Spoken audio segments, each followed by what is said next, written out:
زندگی پیراهی دشوار دارد، غم مخور.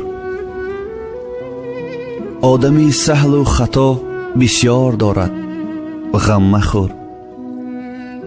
آمدیم اینجا همه آغشته جرم و گناه، صبح شام تار دارد، غم مخور.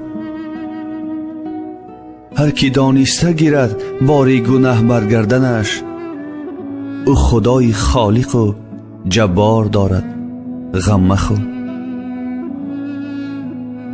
عشق را غیر خدا بر دامن انسان مبند،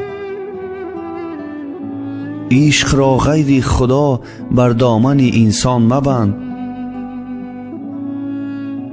آخرت هم جنت و دیدار دارد، غم مخور. بین جنگل هر درخت چون قامت سرو راست نیست، قسمت ما راه ناهموار دارد، غم مخور. آدم از خواب لیک در وزنینی چون سنگی ساحل است، زن ز مردان بیش ننگ و عار دارد، غم مخور.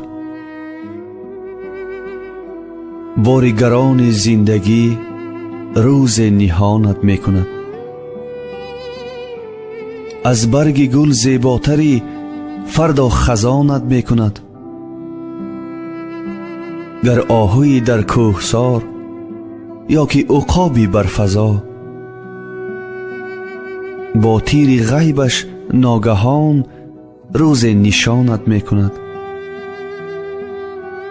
در پیچ و تاب زندگی یاران خویش را گم مکن، چون می رسد روز ودا از هم جدایت می کند. در عالم آدم فریب هر دم قناعت پیشه کن، نفسی گران زندگی همچون حبابت می کند.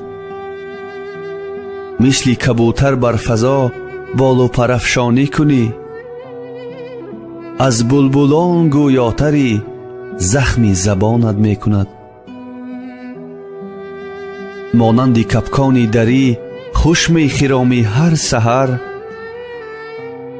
چون سرو زیبا قامتی مثل کمانت می کند. ای پهلوان صحنه زیب از بازوان خویش مناز، داور خداوند است بدان چون استخوانت می کند. ای پیرمردی کوزه پوشت هر دم خدا را یاد کن، از امتحانش بگذری فردا جوانت می کند. ای شاعری بی باده مست عمری تو می آید به شست، گوش دار آهنگ اجل قصد به جانت می کند.